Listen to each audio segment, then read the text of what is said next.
What is up, YouTube? Back to work on the Falcon today. I've been getting a ton of rain the last couple days, so let's put a damper on things. I did have a buddy come over yesterday to give me a hand on a bunch of this. However, we finished up running the rough fuel lines, which I'll show you guys here in a minute. Actually, I'm not going to turn it around yet, but I will in a second. Finished up the fuel lines in the engine bay. It's kind of a combination right now of hard line to rubber line, hard line to rubber line.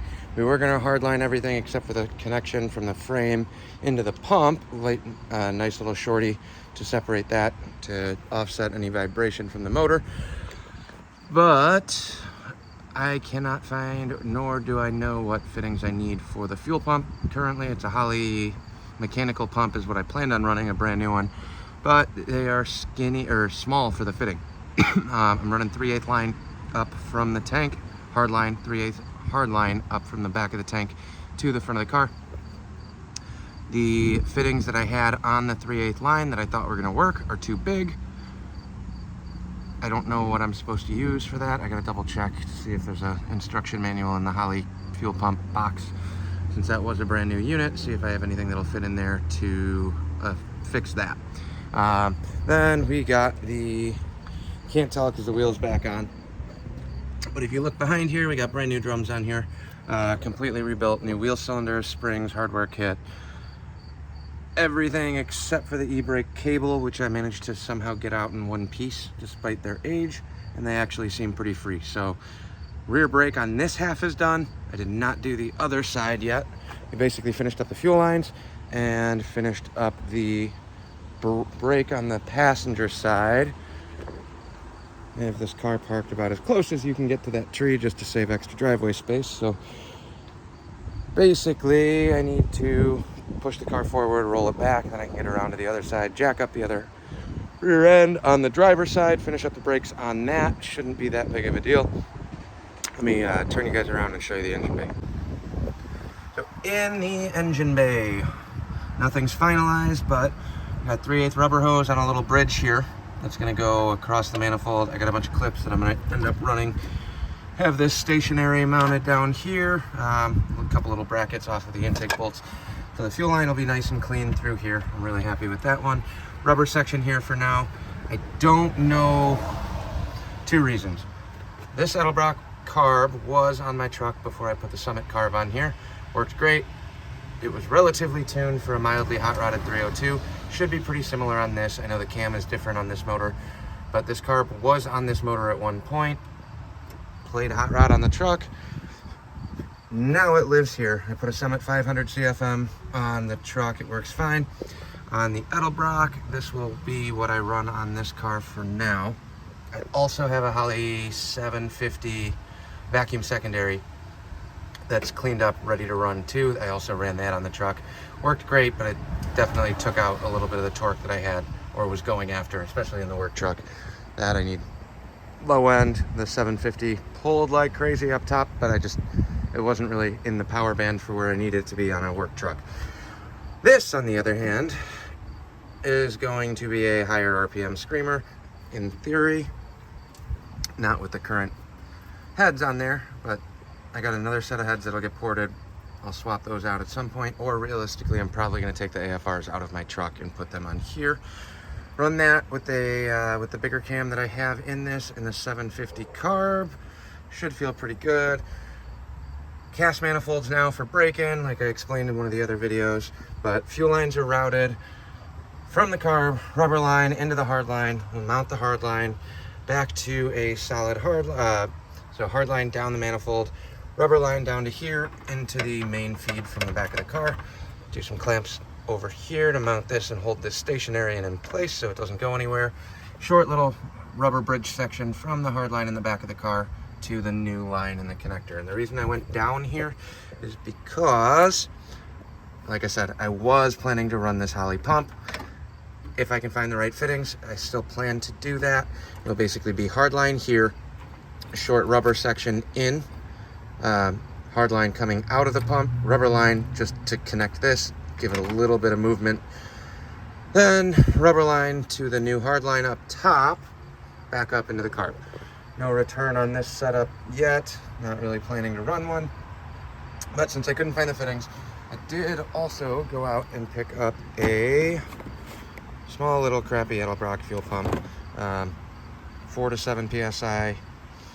Don't technically need a regulator. I know it helps to put one in. I might do that down the line too, but we don't know for sure yet. I'm running that Edelbrock. I think it's an Edelbrock. Maybe it's a Holly. I don't remember. I got something underneath the truck similar to that one, and it works fine. With that in mind, I know this needs to get mounted closer to the back of the car. Unfortunately, the fuel line's on the driver's side, and again, I'm running into the issue of having this thing parked an inch away from the tree. So that's kind of where we're at there. Now I'm laying out the wires. These will get heat shrunk once I get everything laid out. I just have 4 different parts of harnesses that I'm trying to figure out. Went to the store, was running low on connectors yesterday. I do not have a starter relay in this car. I don't technically need one for this starter, but with the starter relay on this design, if I do run a starter relay, that is essentially where all of my power into the actual car comes from.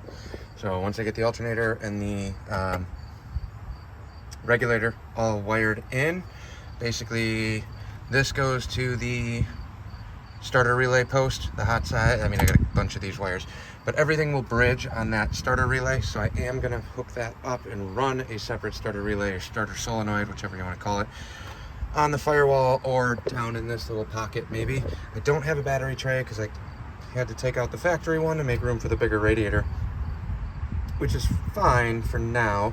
I didn't buy a battery yet, but ideally the goal today is to lay out the rest of this. Mechanically, in terms of the motor firing, I got my hot lead from the coil here. I got my distributor single wire that's gonna go here. Temp sensors hooked up, oil pressure sensors hooked up. Electronic one at least, or oil pressure light, I guess that would be. There is an oil pressure gauge with a pressure line in back that I haven't hooked up. I got a couple little vacuum plugs I got to plug on the manifold. But my goal today is to play with a bunch of the electrical connectors that I just picked up, get all of this laid out, maybe pull the battery out of the truck, drop it in here, jump in, turn the key on, and see what lights up and what doesn't light up. I have no idea yet what is actually gonna work in terms of the gauges and lights on the inside of the car. So ideally, if I can get everything wired, I don't know if I'll pull the battery today depending on time, and it's also supposed to storm again. Who really knows? They say it's supposed to be a nice day, then they say it's gonna rain, and changes every 20 minutes. So ideally, I'm gonna start pulling out some electrical stuff, try to lay all this out, figure out where I'm gonna mount the solenoid on the firewall, start running wires, hopefully throw a battery on it and see what we got working and not working.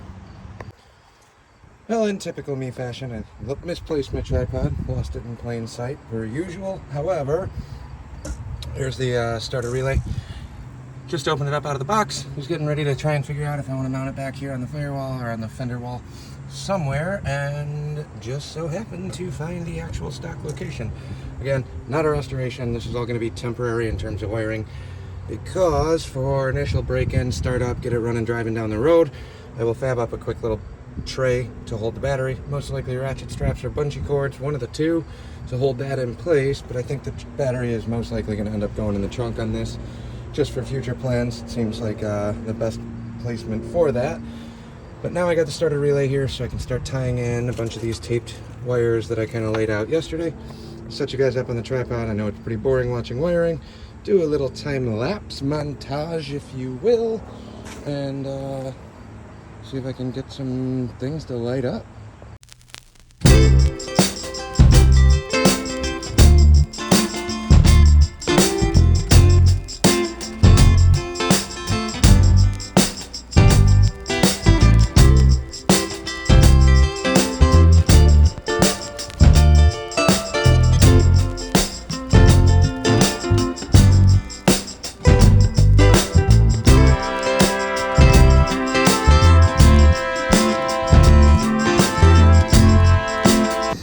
Jamming away on some wiring. I was going to record it, but I had to reference a bunch of diagrams because I am mixing and matching many harnesses.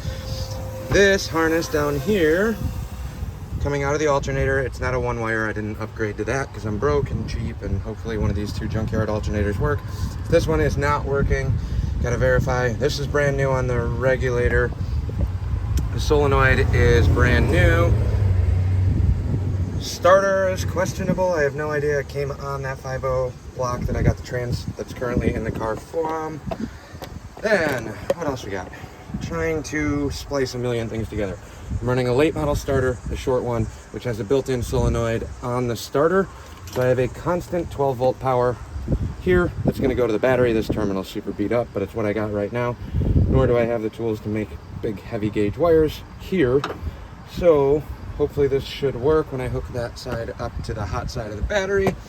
Then I have a ground gauge wire run straight to the manifold, so this will be our ground. I might have to flip-flop some things and turn this into a bridge, because this is going to get a little weird. On the old starter setups, you will have a battery. Your hot side of the battery will go to the starter relay, and then you will have another heavy gauge wire that runs off the trigger from the relay down to the starter. In this case, we're going from the starter here, starter straight to the battery, hot. Then from the hot post on the battery, I'm also going to have a jumper from here on the hot post of the battery over to the hot side of the solenoid. So everything from this wire to the battery will remain constant hot power. I got my trigger wire from the key. Hopefully everything's wired up internally right, or else it's going to be really fun when we try this in a little bit. Trigger wire for the key, and I believe the brown wire is for the coil. No idea yet. Don't have a spark plug wire on the coil, but I do have the coil hooked up. Distributor's not dialed in yet or snugged down. Doesn't matter. I'm not trying to start it yet. But this should be the trigger wire, so when I turn the key to the momentary position, should send 12 volts through this wire into the solenoid, which will engage a switch on the inside to send 12 volts from here to the other post back here. So basically these are disconnected right now. When I turn the key, these become connected, switch opens, sends power from this 12 volt direct to the hot side of the battery through the relay. Typically this would then go directly to the starter and send the turn the starter motor over. In this case, just because of what I currently have and how I need to make it work, it's electricity, it should still work. This relay or starter solenoid is essentially going to take the 12 volts hot from the battery. When I turn the key, this will engage the post, send power through to this black medium gauge wire, which is actually the original starter trigger wire hooked up on the starter motor. I have no idea if the starter works. I have no idea if it's any good. I did not hook it up dead straight to a battery, test anything.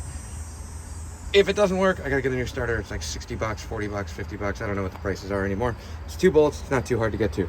So the only other wiring that I have left, obviously there's gonna be a million hours of, not a million hours, but a ton of hours of cleanup, trying to get all these to lay out where they're supposed to be.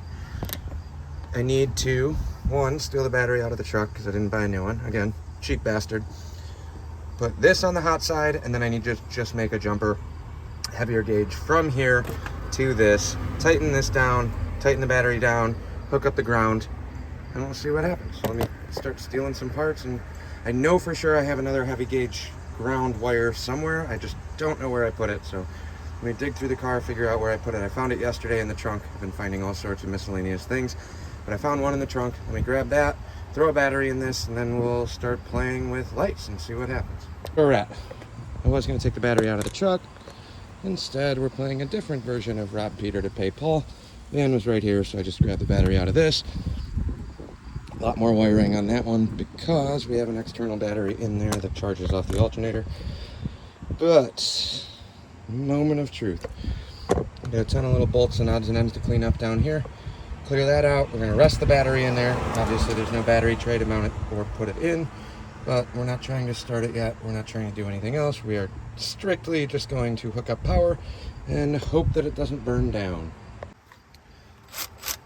Well, I learned a couple things. One, this size battery, if I make a little tray and used some of the, stock location-ish, should actually work. It's a little tight on the radiator. We'll need a little bit of adjustment, but I do have clearance to run a battery sideways this way. The stock tray ran something like this, a little bit more angled. way more room if I go that route, so we're probably going to be doing that soon.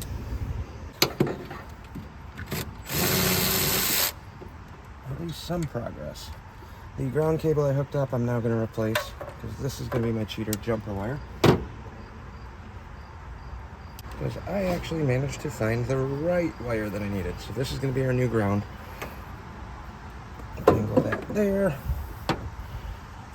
Bolt here, right into the exhaust manifold. I didn't use the front. Normally I use the front one. And my truck, well, and the van too, I guess. This is the only car that, well, if you're a Ford person and watching this video because you like Ford things, I am by no means an expert. I'll be the first one to admit it. I have no idea what I'm doing most of the time. However, I built a couple 302s. I've got experience with these motors. Tons of Harley stuff, but in terms of Ford details, not a clue. Truck, relatively original, but nowhere near, you know, a factory nice original job. Just kind of a hack job. It's been motor swapped. Came with the 302, which kind of sent me down this path. Van popped up for sale. Also had a 302. That one had a C4 in it originally. Swapped the C4 for an overdrive trans, which essentially led me to the snowball effect of me being a hoarder and can never just have one of anything. ADD brain.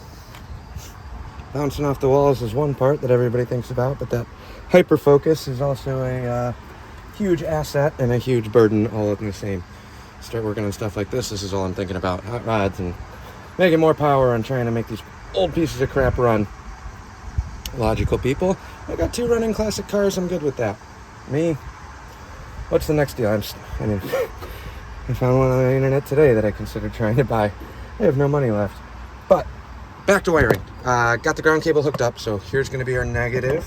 Our ground goes straight to the manifold, so that'll ground out the block. Now, the part that I was just talking about, this will be our hot going onto the block. So we got this side ready to go. I need to separate this. I tightened down the other connectors except for this one because I knew I needed to add to it. Let me throw the lead that I just took off back on here, and we'll be back in 1 second. Okay, so here's what I did. I ran the jumper wire that's going to go to the hot side right here. I know it's black. It is what it is. I'm working with all sorts of miscellaneous parts. Now I'm going to take the nut off of this lead, and this terminal's definitely seen better days. Again, for what we're trying to do, all of this will get changed. But this is the first time I've ever actually added power to this car in its entire life since I've owned it. So we will either have a bunch of things work, or if I'm wrong, which there's a good chance there is, we will see some smoke and potentially light some stuff on fire. I don't really care what happens either way. This to me still seems faster than trying to rewire from scratch or buying an Amazon wiring kit. So I'm going to hook the hot lead up first. Safety first, right? Hot first, then the ground.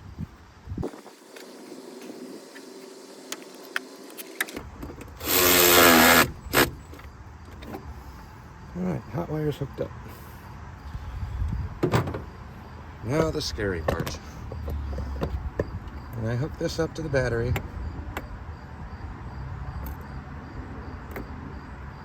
we have power. You can hear it. Feel everything real quick. Make sure nothing's getting super hot right away.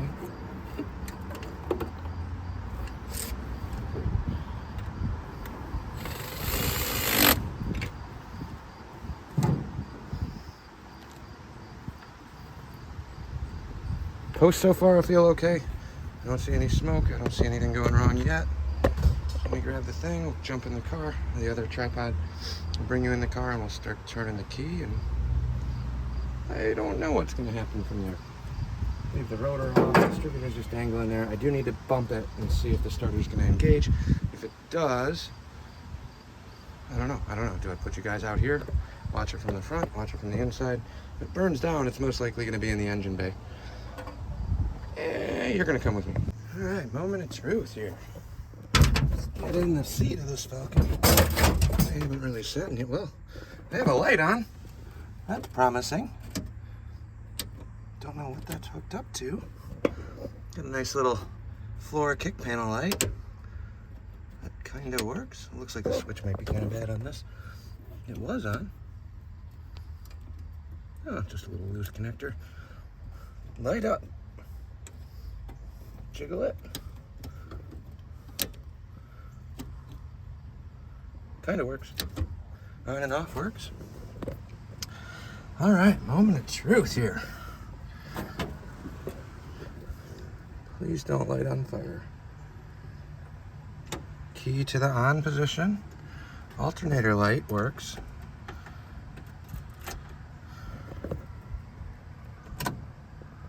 Oh, look at that nice little red Falcon. This is all new for me, so if this bores you and you have one of these, bear with me here.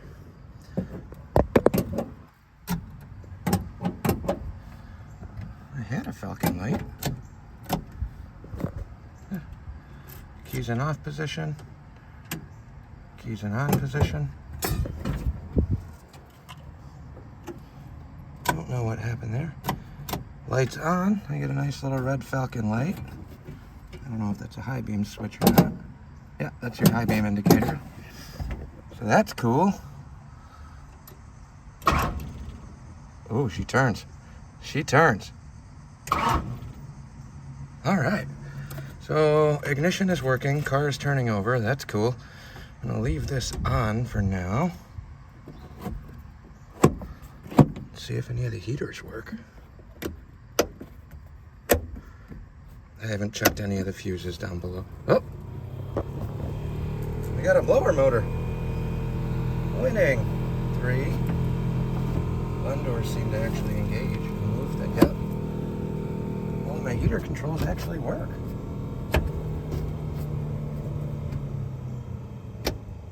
Positions. Sweet. Gas gauge, not sure yet. Don't even know if that's hooked up on the back of the car, but we have lights. Let's go around and see what's actually on. Turn the key off for now. Turn the key back on. Let's see if we got signals.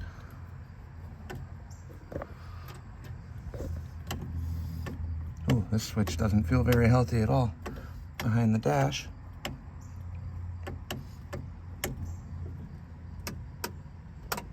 No wipers.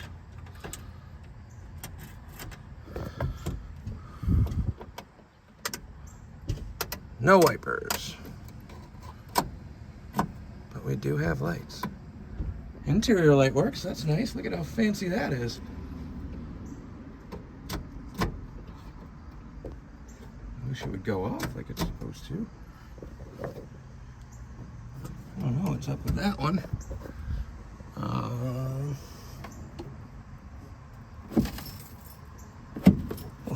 All sorts of rat crap coming in when I pull the vent. Is that a door light?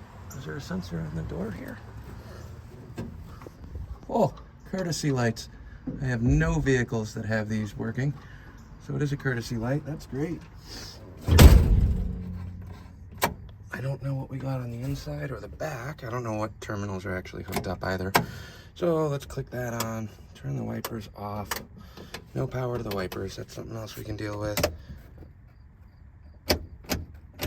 Unless the key's got to be on. Like so. Nothing to the wipers, so I got to look into that.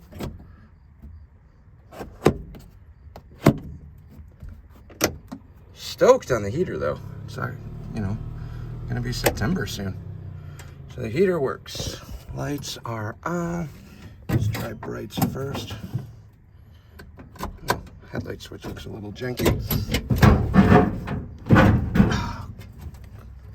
The fender's not bolted on the bottom, so it likes to catch on the door. I haven't fixed that yet. Let me figure out how to get out of the car and we'll take a look at. All right, so the headlights are on right now. Let's see if we got anything up here. That's lit up. We got a high beam. Nothing on the courtesy side markers. Back one is working, so we got a light here. do have a tail light, super dim, but we do have a tail light. We got 2 tail lights. We even got a trunk light. So far, we're off to a great start. I don't know about the brakes. I don't want to hit the brake pedal yet because none of that's hooked up. This one is not working. This bulb does not look very good. So we got a headlight, we got a tail light. Don't know where this connector goes. Sorry, this is exciting to me. First time it's seen power, so there are running lights. They are a little on the dim side. We'll probably clean up some of these connectors. Just moving it, it gets a little bit brighter. So running lights are there. This needs fixing. Lower right side. Lower left side's not hooked up or plugged in. So this side headlight, one, I don't have the headlight in, just the harness there. Got the connectors. Other connectors here that also aren't hooked up. Same thing here. Let's see, this should be the one that goes over to the side. We'll have to pull the bulb on the side here, see if that works, but we do have headlights. And now let's see if I can get this distributor to drop in. Alright, let's kill the lights for now. Double check, see if the low beam's working actually while we're at it. Alright, we got high-low on one side. So far, so good. That's actually what I like to see.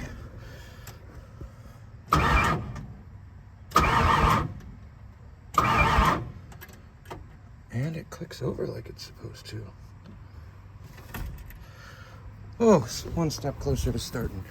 Turn the lights off, turn everything else off. See if this actual dome light works, which it should.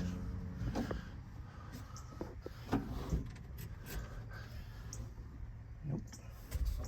It was working when I toggled it. What did I do wrong? Oh, turn the headlights to the accessory position. Duh. So that'll stay on because I have it on accessory right now. Click it off, that's still working. So the switch is good, lights are good. I know this is probably boring for you guys, but this is extremely exciting for me, never having power to it, and the motor actually turns over like it's supposed to. And our distributor dropped in, winning even more. So now I gotta steal the hold down for the distributor. But we are getting very close to starting this now. So we have working power, we have electronics somewhat in places. I am gonna grab the other headlight, throw it in the headlight bucket real quick, see if that actually worked. The distributor's turning like it should, motor's turning over like it should. Just cranked over, you guys heard that, saw that on the inside of the car and the outside of the car. Let me turn the headlight switch on, grab this, because most of those aren't hooked up yet or finalized. Oh, I can't even check this headlight because I don't have wires going through it. That'll wait for another day. So now, since we are kind of getting into that closer spot, what I am going to do is start figuring out the rest of the parts. I gotta figure out the attachments for the fittings. I think what I can do, I didn't think about it until just now for whatever reason. On the fuel pump, it's a brand new Holley pump. This is 60 bucks, 65, I don't know, 100, less than 100. I have this, I can use this. I would like to keep this on a mechanical pump. I'm running the electronic one on the truck. I don't love it. It works fine. I never have issues. Well, I've had a couple issues, but not many. I had it set up right. I want to keep this one mechanical just to kind of stick with that theme. If anything goes wrong on the mechanical pump or for some reason it doesn't work, then I'll probably switch over to an electric. These are nice to keep in the car if you're traveling or anything like that too. But that would involve splitting lines on the back side of the tank, which I really don't have any ambition or desire to do at this current juncture. Instead, I can take multiple fittings. I can do a couple of reducers. So I got to figure out what thread the Holley pump is, put those into the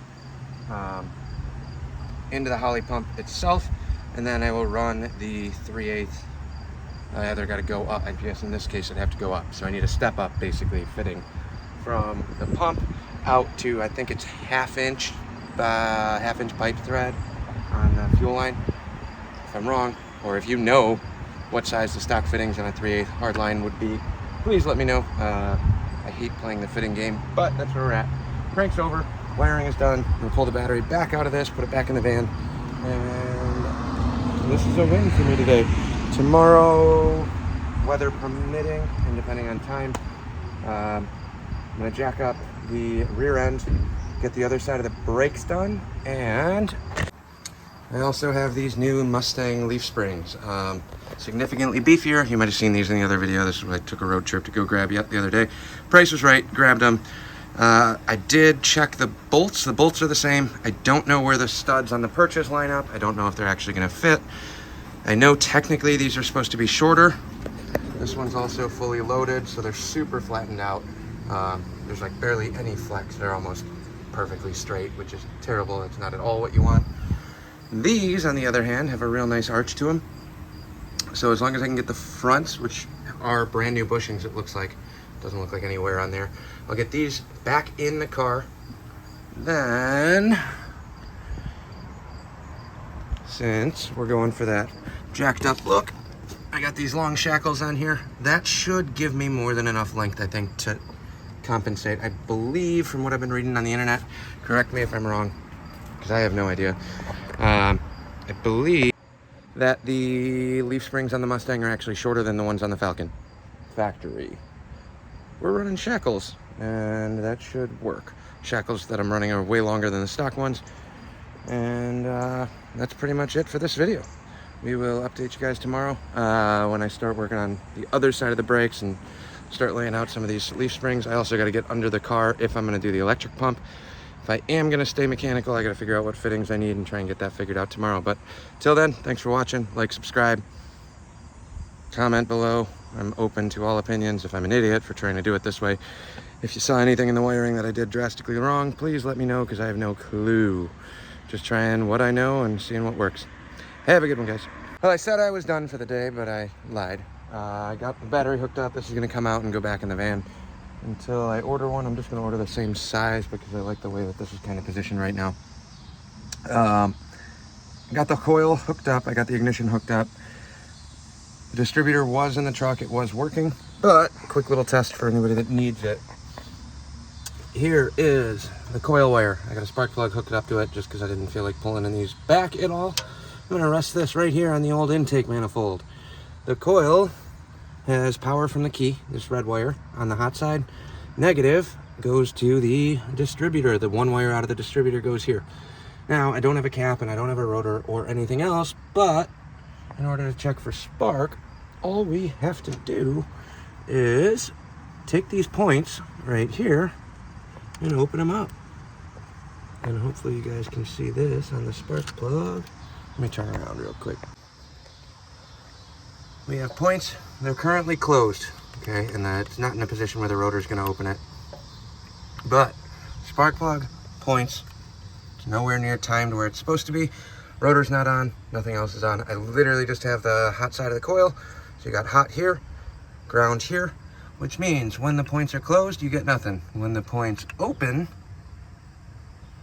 so I'm literally just going to open this up with me. Let me pull the rotor out, gives me a lot more room. When I open these points, like so, look at that. I don't know if you can see it on the camera. Should definitely be able to hear it.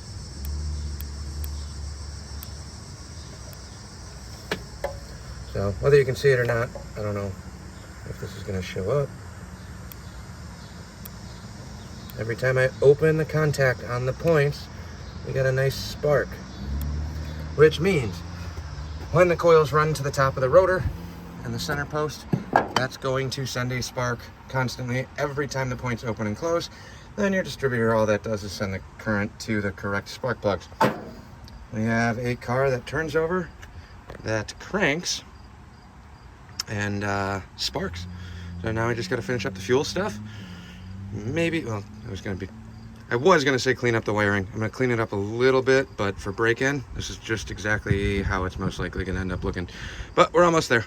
Stay tuned. Again, like, comment, subscribe. I appreciate feedback. I appreciate following, knowing that other people are interested. Either way, I'm still gonna keep doing this all the time. So have a good one.